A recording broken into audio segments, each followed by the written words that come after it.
Santo Deus, nós pedimos ao Senhor que fale conosco. Tenha misericórdia de nós mais uma vez e se revele, Senhor, pela pregação da Tua Palavra. E o nosso desejo é agradar o Senhor em tudo. Portanto, pelo poder do Teu Espírito Santo, nos ensine, nos encaminhe a sermos obedientes ao Senhor na prática da Tua Palavra, Senhor. Assim é o que eu peço por mim e pelos meus amados irmãos e irmãs, no nome de Jesus. Amém. Até quando? E por que, Senhor? Abacuque capítulo 1, versículo 2 até o versículo 4. Abacuque capítulo 1, vamos lá, Abacuque está depois de Naum e antes de Sofonias. Não sei se ajudou muito, mas se não se situou, vai lá no índice, não tem problema, não é vergonha para ninguém não, tá? Vai lá no índice da sua Bíblia, procure lá Abacuque, se você não encontrou ainda. Capítulo 1, vamos ler o versículo 2 até o versículo 4. Diz assim a palavra do Senhor: Até quando, Senhor, clamarei pedindo ajuda, e Tu não me ouvirás? Até quando gritarei violência, e Tu não salvarás? Por que me fazes ver a iniquidade? Por que toleras a opressão? Pois a destruição e a violência estão diante de mim. Há litígios e surgem discórdias. Por isso a lei se afrouxa e a justiça nunca se manifesta. Porque os ímpios cercam os justos, e assim a justiça é torcida. Irmãos, este livro do profeta Abacuque, ele foi escrito há aproximadamente 2.600 anos atrás, mas ele é mais atual do que o jornal de hoje. Parece que nós estamos vendo aqui um retrato dos nossos dias. Qualquer semelhança não é mera coincidência. Nós já vimos no versículo 1 do capítulo 1 que Deus ele revela uma sentença, e essa palavra sentença no hebraico é massá, que tem o significado de peso, tem um significado de fardo, e de fato foi uma palavra pesada que o Senhor falou por intermédio do profeta Abacuque. Todavia, diferente dos demais profetas que recebiam de Deus e falavam ao povo, o profeta normalmente recebia da parte de Deus e transmitia esta palavra ao povo. Abacuque é um profeta sui generis, ele é diferente dos demais. Ele registra os seus momentos de conversa sincera e dramática com Deus. Ele registra o diálogo que ele teve com Deus. Aqui no livro do profeta Abacuque, nós temos o registro da fala do profeta para Deus e da fala de Deus para o profeta, nesse diálogo de um para com o outro. Ele não é um profeta pregador, Abacuque é um profeta intercessor. Abacuque escreve sobre duas crises que ele vivenciou, e crises bem intensas, e hoje nós veremos a primeira. E por que ele sofreu esta primeira crise? Nós vimos isso na introdução, e agora vamos a fundo, detalhadamente, no caminhar do livro. Neste primeiro momento, a crise de Abacuque se originou porque ele estava vendo o mal existente na vida das pessoas. Ele estava vendo o mal sendo praticado tanto pelos ímpios, por pessoas que não faziam parte do povo de Judá, sim, mas também por aqueles que se diziam crentes, aqueles que faziam parte do povo de Deus. Abacuque vê praticamente toda uma geração corrompida. Ele se depara com uma sociedade em decadência moral e espiritual. Para todo lado que Abacuque olha, ele não vê outra coisa senão o mal, a iniquidade se multiplicando e prevalecendo, e também o cenário do futuro era nitidamente desfavorável. Essa era a realidade da vida de Abacuque. E então Abacuque se desespera. O coração do profeta é tomado por uma angústia e uma tristeza. Ele vive dias de intensa aflição. E na cabeça do profeta ele não entendia uma coisa: como é que Deus, que é santo, que é justo, que é bom, ele deixa coisas ruins acontecerem? Isso te parece familiar? Nós estamos vendo na matéria Teodiceia Bíblica e a existência do mal no mundo, nas EBDs que eu estou ministrando. E eu vou perguntar para você, você já passou por isso, essa situação de Abacuque?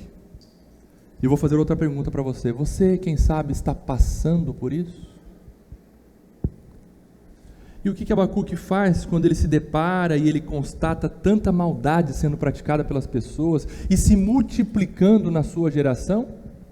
Ele faz a melhor coisa que qualquer um de nós deve fazer. Ele fala com Deus. Ah, como isso é terapêutico, no sentido espiritual da palavra. Falar com Deus. Falar dos nossos dramas e tristeza para as pessoas, para pessoas sábias, para pessoas confiáveis, que comungam da mesma fé que a nossa, é muito bom. E nós devemos fazer isso na nossa vida cristã. Nós devemos abrir os nossos fardos, as nossas angústias, os nossos sofrimentos e contar para uma pessoa, repito, confiável, sábia, que comunga da mesma fé que você, que compartilha, que tem a mesma fé que você. Abra o seu coração para o seu irmão, para a sua irmã, para aquela pessoa confiável que você pode, de fato, derramar o seu coração. Isso faz parte da vida cristã. O apóstolo Paulo escreveu aos Gálatas, nós devemos repartir os nossos fardos uns com os outros. Agora, um ponto fundamental de uma vida vivida pela fé é falar com Deus. É abrir o nosso coração em súplica e em oração a Deus. Viver pela fé, fundamentalmente é isso. É relacionamento com Deus. E nós ouvimos o pastor Newton comentar sobre o texto de Hebreus capítulo 11, versículo 6, agora há pouco, na nossa reunião de oração, e eu falei, aleluia. Hebreus capítulo 11, versículo 6 diz assim, de fato, ou seja, com certeza, sem fé é impossível agradar a Deus. Porque é necessário, o texto continua, que aquele que se aproxima de Deus, creia que Ele existe e que é galardoador de todo aquele que o busca. Ou seja, viver pela fé agrada a Deus. Por quê? Porque quando você vive pela fé, você crê que aquela pessoa que você está falando, aquele ser que você está se dirigindo em oração, em súplica, derramando o seu coração, você crê que aquele ser existe. Deus se agrada. A nossa vida para agradar a Deus é uma vida pela fé, porque ainda que nós não vemos Ele, mas nós cremos, e ninguém tira isso do seu e do meu coração, de que Deus existe, de que Ele me ouve, que Ele está aqui. Tinha um homem de Deus que orava no início da sua conversão, da sua vida cristã, ele orava colocando uma cadeira do lado dele, e ele ali falando, Senhor, obrigado pelo dia de hoje, obrigado porque o Senhor tem sido misericordioso comigo, eu te agradeço, Senhor, porque o Senhor me deu a salvação. Pai, eu estou tão triste. Ele conversava com Deus. Essa é a vida que agrada a Deus. É uma vida vivida pela fé. O pastor Heber Campos Júnior, ele escreveu sobre a fé, mas essa fé de Abacuque é uma fé ousada. Veja só o que o pastor Heber Campos Júnior explica. Abacuque pergunta coisas a Deus que alguns crentes teriam vontade de fazer, mas temem pecar, porque são questões brutais e profundas mesmo. Veja que o mal, continua o pastor Heber, e a sua extensão devem ser levados ao Senhor em oração, porque é o Senhor que pode resolver. E o profeta Abacuque, ele ora a Deus, ele se derrama diante do Senhor, ele abre o seu coração e sincera e humildemente ele fala para o Senhor das suas angústias, mas o profeta Abacuque, ele quer ouvir de Deus uma resposta urgente. Ele utiliza de duas expressões que você viu aí na leitura, duas expressões na forma de perguntas. A primeira expressão é, até quando, Senhor? Isso denota uma urgência, até quando, Senhor? E a outra expressão na forma de pergunta é, por que, Senhor? Agora preste atenção, esses questionamentos aqui em forma de queixa, em forma de lamento, com um coração humilde e temente a Deus, como foi do profeta Abacuque, esses questionamentos não são pecaminosos. E eu digo mais, esses questionamentos fazem bem à nossa fé, são remédios para a nossa alma. Nós precisamos abrir o nosso coração para Deus e falar: Senhor, eu não estou aguentando. Senhor, eu não estou entendendo o seu agir. Pai, parece que o Senhor está demorando. Deus, por quê? Isso faz bem para a nossa alma. É isso que o Senhor nos conduz nesse ensino do profeta Abacuque, nessa primeira crise do profeta. E interessante que até os crentes já em estado de glorificação, conforme nós vamos ver em Apocalipse capítulo 6, eu peço a você que já abra, Apocalipse capítulo 6, ali é o relato do apóstolo João de crentes já glorificados, crentes que estão na glória, mártires que morreram na terra em nome de Cristo. E sabe qual foi o registro da fala destes crentes já aperfeiçoados em glória, ou seja, não mais pecadores? Apocalipse capítulo 6, vamos ler o versículo 9 e o versículo 10, acharam aí? Olha só o que diz o texto: quando o cordeiro quebrou o quinto selo, vi debaixo do altar as almas daqueles que tinham sido mortos por causa da palavra de Deus e por causa do testemunho que deram. Ou seja, o apóstolo João viu aqueles que morreram, foram mártires na terra, morreram em nome do Senhor. Ok, versículo 10 agora. Essas pessoas, esses crentes já glorificados, fizeram o quê? Clamaram com voz forte, dizendo: até quando, ó soberano Senhor, santo e verdadeiro, não julgas nem vingas o nosso sangue dos que habitam sobre a terra? Portanto, meu irmão, minha irmã, você pode orar assim também. Você precisa rasgar o seu coração em oração assim perante o Senhor. Você precisa falar sinceramente as coisas más que estão lhe incomodando e lhe deixando frustrado na sua própria vida. Quem sabe, pecados que você tem cometido, você tem aberto o coração para Deus. Senhor, muda o meu coração, me dê um verdadeiro arrependimento, eu estou triste com essa minha situação. Derrame o seu coração a Deus. Você também pode abrir o seu coração, falar sinceramente ao Senhor, dizendo que você está frustrado nos seus relacionamentos, no seu casamento, entre pais e filhos, entre filho e pai. Abra o seu coração ao Senhor, porque você tem se frustrado na sua igreja, com a sua liderança, com seus irmãos. Abra o seu coração sinceramente ao Senhor. Fale para Deus do que você tem ficado indignado no governo, no mundo. Abra o seu coração, isso faz bem, isso vai fazer com que você solte a pressão. E mais do que isso, você vai depositar nas mãos daquele que pode fazer todas as coisas. Isso é vida pela fé. Mas qual o mal, especificamente o profeta Abacuque falou para Deus?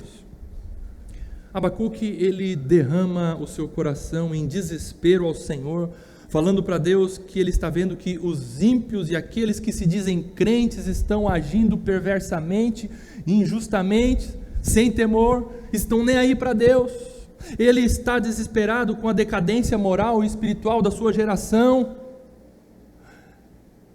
Para onde ele olha tem maldade, para onde ele olha tem violência. Aliás, a palavra violência no livro do profeta Abacuque aparece muitas vezes. É um livro curto, com 3 capítulos. Se você fizer comparações com outros livros que têm o mesmo termo, violência, o livro do profeta Abacuque tem a menção de muita violência.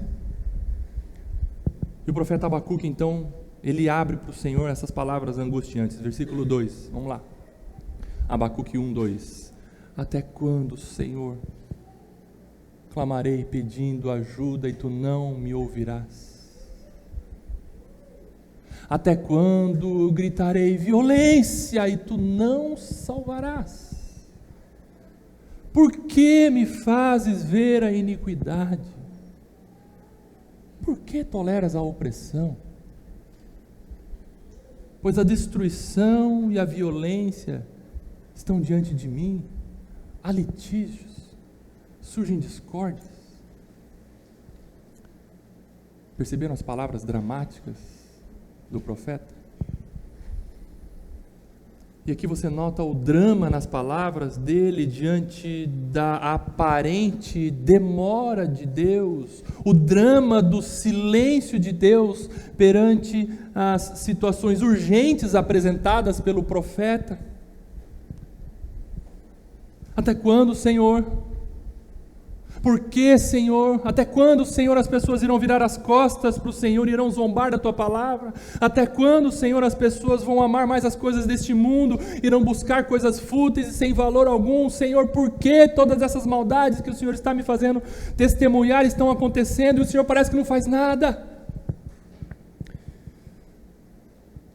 Você tem os seus até quando, Senhor? E os seus por que, Senhor? Continue fazendo isso. A exemplo do profeta Abacuque.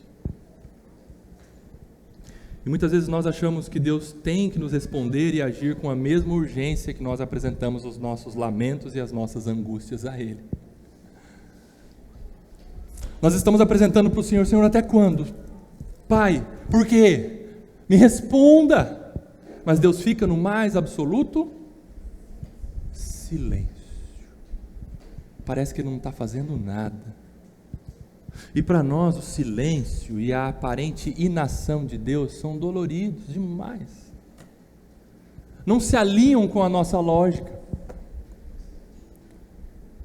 E isso me faz lembrar o drama daquela espera de Marta e Maria quando Lázaro estava doente. Vocês se lembram? João capítulo 11. Marta e Maria, elas enviaram uma mensagem para Jesus. Jesus não estava em Betânia, ele estava a alguns quilômetros de distância. E Marta e Maria informam Jesus de que Lázaro, o irmão delas, estava doente. Jesus, em vez de partir imediatamente, recebendo aquela informação, e ao invés de ir ao encontro do seu amigo em Betânia, ele demorou ainda mais 2 dias onde ele estava. E quando Jesus chegou em Betânia, Lázaro, ele já estava morto, já tinha sido sepultado há 4 dias. E Marta, ela ficou sem entender o porquê da demora de Jesus. E ela expressou ao Senhor toda aquela sua dor e aquela sua angústia. Versículo 21 do capítulo 11, Marta disse para o Senhor: se o Senhor estivesse aqui, o meu irmão não teria morrido.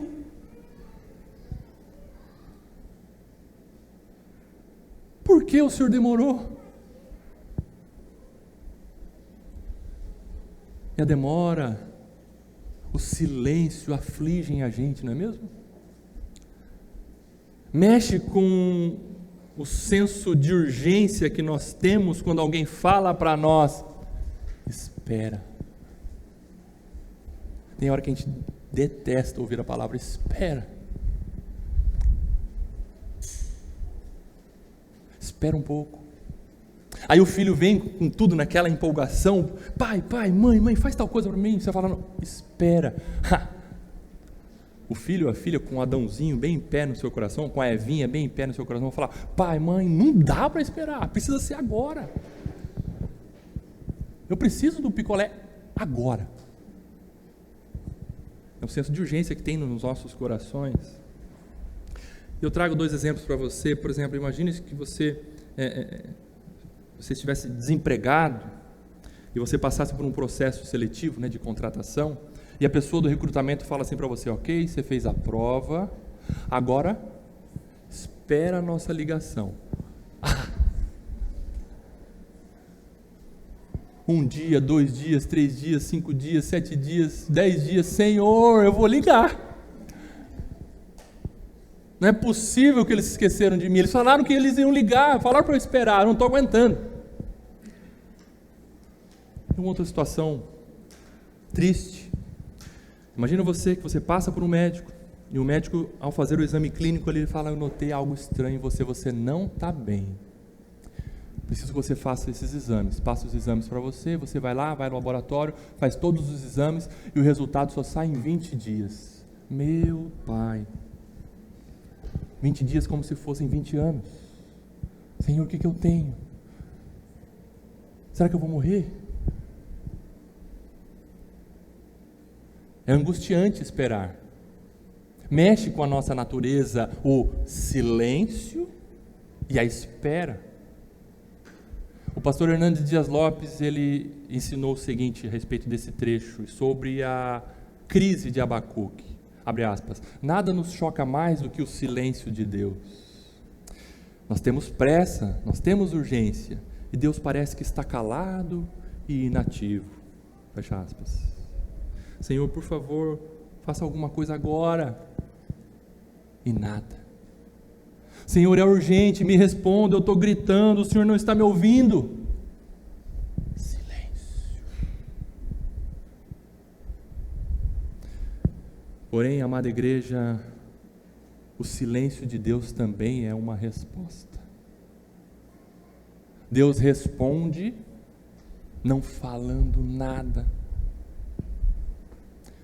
Charles Feinberg foi um teólogo americano, ele é estudioso, escritor do Antigo Testamento, intérprete do Antigo Testamento. Ele escreveu o seguinte: sempre foi difícil, tanto quanto agora, entender o silêncio de Deus nos assuntos humanos. Esse silêncio não significa, porém, que não há resposta. E não significa também que a sabedoria divina é incapaz de enfrentar com êxito a situação. Tudo está sob os olhos penetrantes e tudo se acha sob o controle de sua mão poderosa, louvado seja Deus. O silêncio de Deus não é um atestado de incompetência, de forma alguma. O silêncio de Deus, pelo contrário, Ele está mostrando para você e para mim que... Entenderam o que eu falei, né? Entenderam o que eu falei não falando, né? Espera. Por que Deus faz isso conosco? É uma pergunta que Abacuque fez. Senhor, por que o Senhor está fazendo comigo? Por que o Senhor está permitindo eu passar por tudo isso? E a gente faz essa pergunta: Senhor, por que nós estamos passando por isso? E por que o Senhor não responde? Por que o Senhor não age? Por que o Senhor não nos responde na hora que nós queremos que a resposta seja dada? E por que Deus não faz aquilo que a gente acha que tem que ser feito? Deus age assim conosco para nos ensinar o que Ele ensinou a Abacuque. Mesmo com a existência do mal, mesmo em circunstâncias ruins, Ele é soberano e continua Senhor da história, porque a história é dele. Os momentos de crise nunca impõem limites ao poder de Deus. Por isso nós devemos confiar verdadeiramente no Senhor dos céus e da terra. Nós oramos, nós falamos, nós cantamos: eu tenho o Senhor é o Deus dos céus e da terra. Agora sua fé é provada. Confie no Senhor que você declara que é Senhor dos céus e da terra, e viva pela... Foi a grande lição que o profeta Abacuque aprendeu, e é a tônica desse livro: viver pela fé. Abacuque 2,4. O justo vive pela fé.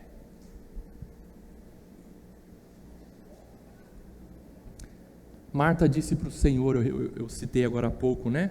João capítulo 11, versículo 21. Se o Senhor não tivesse aqui, o meu irmão não tinha morrido.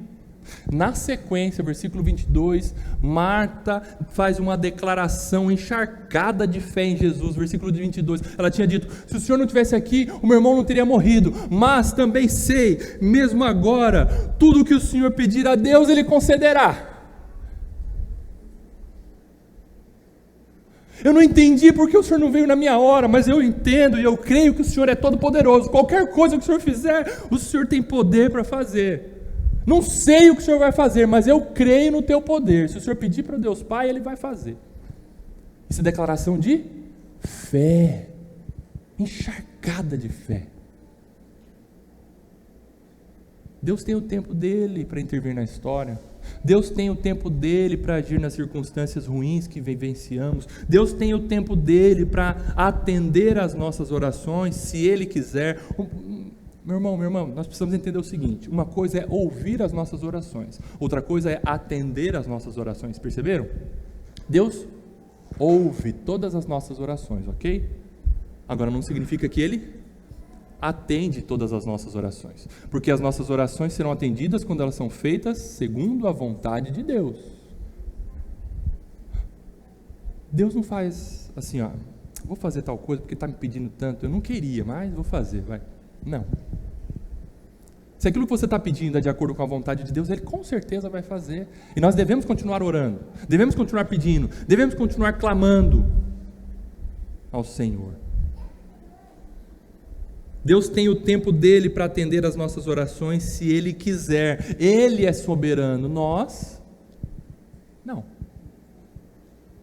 Agora, versículo 4, dá uma olhada aí, de Abacuque 1. Por isso, o profeta ele fala assim, ó, por isso. E por isso o quê? Nós precisamos entender por que o profeta fala por isso. O por isso aqui do profeta é, na avaliação dele, pelo fato de Deus ficar em silêncio e aparentemente se omitir ou aparentemente não estar agindo, por isso, o profeta fala, por isso que o Senhor não me responde e parece que o Senhor não está fazendo nada, por isso a lei se afrouxa, por isso as coisas estão como estão, por isso a justiça nunca se manifesta. Olha o versículo 4 aí, por isso a lei se afrouxa, por isso, Senhor, a justiça nunca se manifesta, por isso, Senhor, ou por que os ímpios cercam os justos? Cercar aqui é como se tivesse muito mais ímpios do que justos, e em volta dos justos estão os ímpios espezinhando, maltratando, perseguindo, atrapalhando. Em volta dos justos estão os ímpios. A impressão que você tem, não é só a minha, que tem muito mais, parece que tem muito mais gente contra Deus do que a favor de Deus. É isso mesmo. É isso mesmo. E ele termina no versículo 4, e assim a justiça é torcida. A justiça não é torta, a justiça é reta, mas aqui a justiça é torcida. Aqui, o entendimento é que a justiça ela é torcida por alguém, e é humano, tá? Os seres humanos torcem a justiça, fazem da justiça injustiça, usam o instrumento da lei para fazer leis injustas, para oprimir as pessoas, para terem benefícios próprios, favorecimentos. Será que é isso que nós estamos vivendo hoje? Eu disse para vocês, o livro do profeta Abacuque ele é mais atual do que o jornal de hoje. A justiça é torcida. E o profeta fala, Senhor, se o Senhor continuar sem intervir nas circunstâncias, as coisas vão piorar. Senhor, eu já estou sem esperança. O pastor A.W. Tozer, ele escreveu o seguinte, esclarece e traz um conforto para o seu e para o meu coração. Tozer escreveu o seguinte, embora pareça que as coisas estão fora de controle, nos bastidores há um Deus que não renunciou à sua autoridade. Louvado seja Deus. Igreja, Deus nunca é pego de surpresa.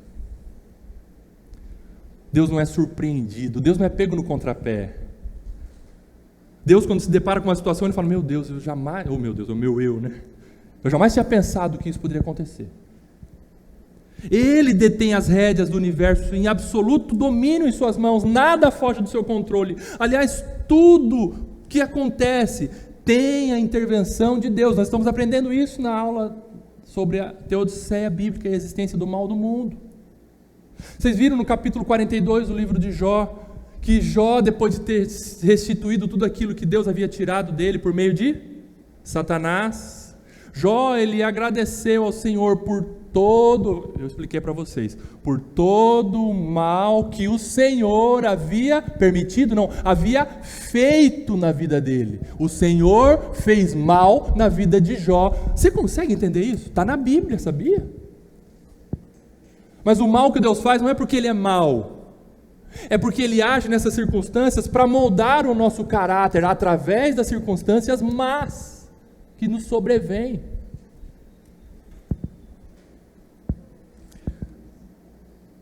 O mal é um problema real no mundo. Fingir que ele não existe é tolice. Nós vimos, as 4 abordagens erradas a respeito do mal, e a primeira delas é o ilusionismo. Tem pessoas, principalmente nas religiões orientais, elas acham que o mal está na cabeça, está aqui só na minha consciência, o mal não existe. Então por isso que eu tenho que ficar repetindo coisas assim, que o mal vai sair, está aqui na minha cabeça, o mal não existe. A dor não existe, o sofrimento não existe, nada disso existe, está aqui na minha cabeça. E eu trouxe um exemplo, que uma irmã, muitos anos atrás, falou para nós, falou para os meus pais. Ela falou assim, eu tenho uma amiga que ela vai numa dessas religiões orientais, chamada Seishonoye, não sei se vocês já ouviram falar. E essa minha amiga disse, essa irmã que contou para os meus pais, essa minha amiga falou assim, fulana, eu sofro muito na mão do meu marido. Mas eu aprendi lá na minha religião que eu preciso declarar que esse tipo de coisa não existe. Então eu aprendi a declarar assim, ó: meu marido é bom, meu marido não me bate. Meu marido é bom, meu marido não me bate. Meu marido é bom, meu marido não me bate. Isso é tolice. O mal existe, ele é real. Precisamos buscar sabedoria de Deus e como lidar com isso. Foi o que Abacuque fez. E a primeira coisa que Abacuque aprendeu foi falar com Deus. Por isso você e eu somos instruídos e encorajados nesta manhã, como Abacuque fez, a nos voltarmos a Deus em súplica, apresentarmos as nossas crises, os nossos fardos, as nossas angústias, as nossas indignações. Você fica indignado? Ah, tá. Apresente ao Senhor as suas indignações, apresente ao Senhor a sua ansiedade que tem consumido a sua energia. Você fica ansioso, ansiosa? Ah, tá. Tá bom, então não sou só eu. Apresente ao Senhor a sua ansiedade. Qual Senhor? Qual Senhor? Aquele que trouxe salvação e prometeu realizar justiça na terra, e o nome dele é Jesus Cristo. Vamos ouvir Jesus Cristo falar às nossas almas nesta manhã?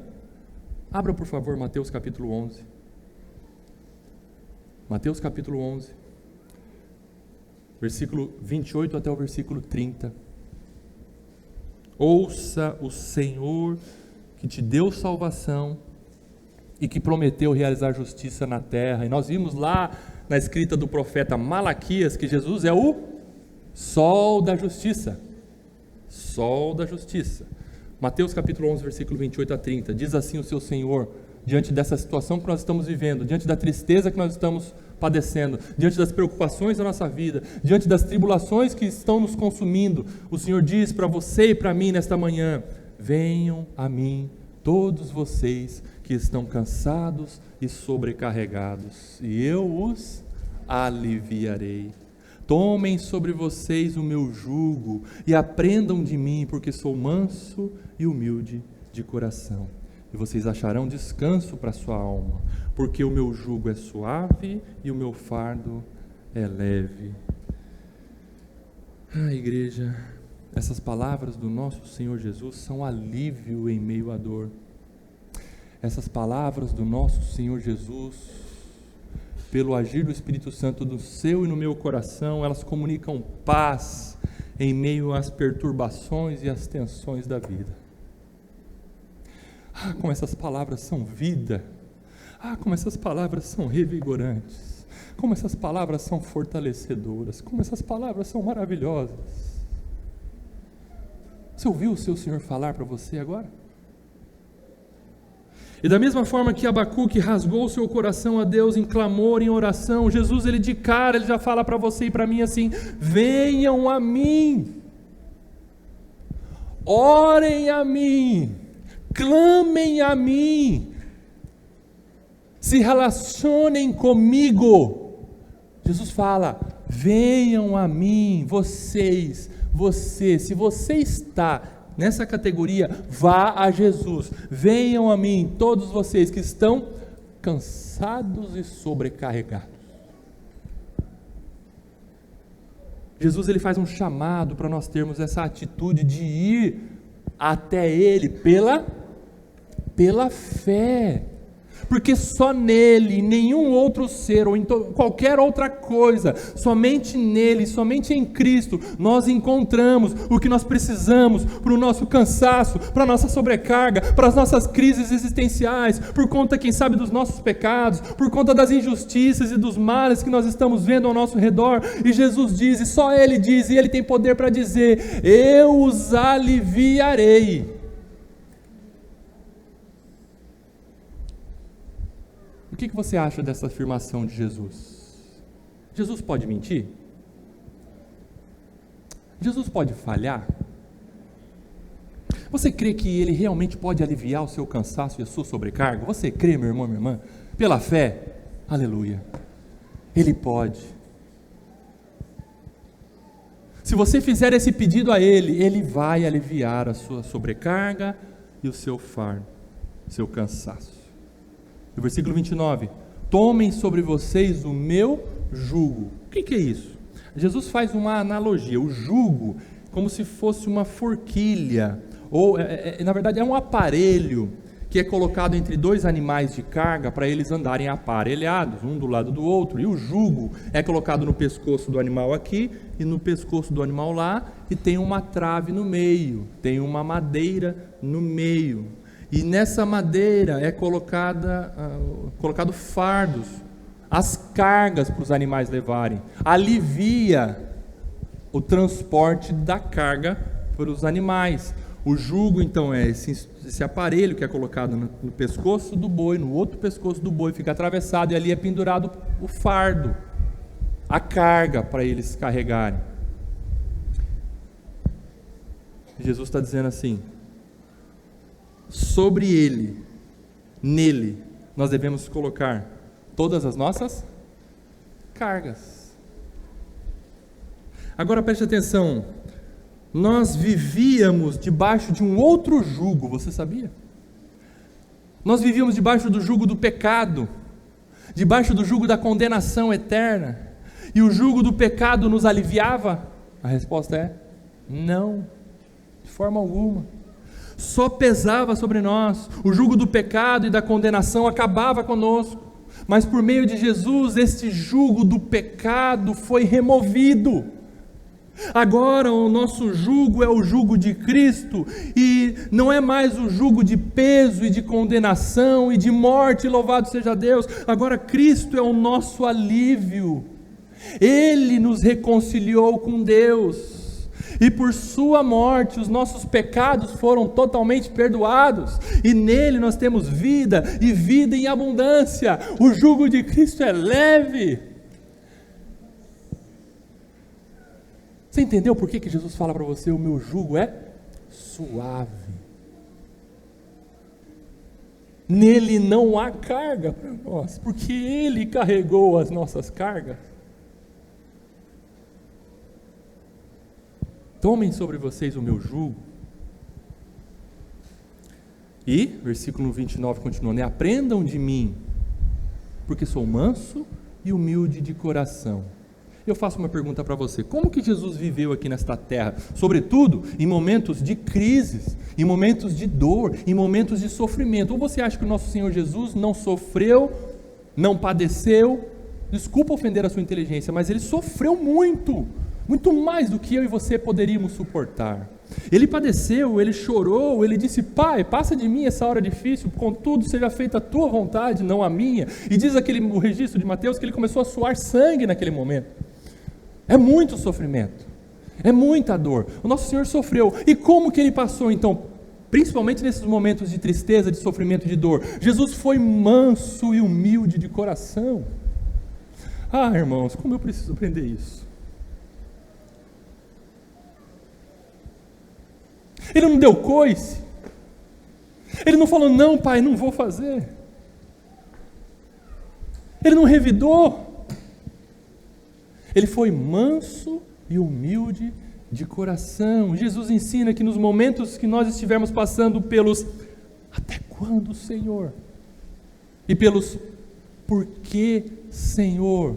Para nós experimentarmos alívio, para nós experimentarmos consolo para as nossas almas, é necessário que nós sejamos mansos e humildes de coração. É isso que Ele fala: aprendam de mim, porque eu sou manso e humilde de coração. Queridos, jamais uma pessoa inquieta, uma pessoa irada, que é ao contrário de manso, e jamais uma pessoa soberba ou orgulhosa, que é ao contrário de humilde, jamais essa pessoa terá condições favoráveis para enfrentar momentos de tribulação, de sofrimento, de crise. Jamais. Deus está mostrando através dessa fala de Jesus que para nós passarmos pelos momentos de crise, nós precisamos aprender de Jesus, que foi manso e humilde de coração.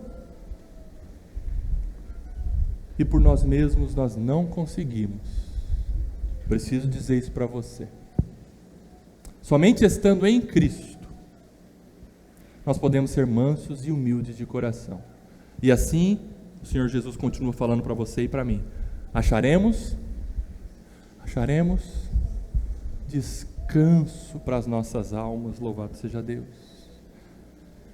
E descanso mesmo em meio às violências, e descanso mesmo em meio à iniquidade exacerbada, exagerada, patente, mesmo em meio à opressão, mesmo em meio a litígios, mesmo em meio a discórdias, mesmo em meio ao afrouxamento da lei e o torcimento da justiça, nós experimentaremos descanso.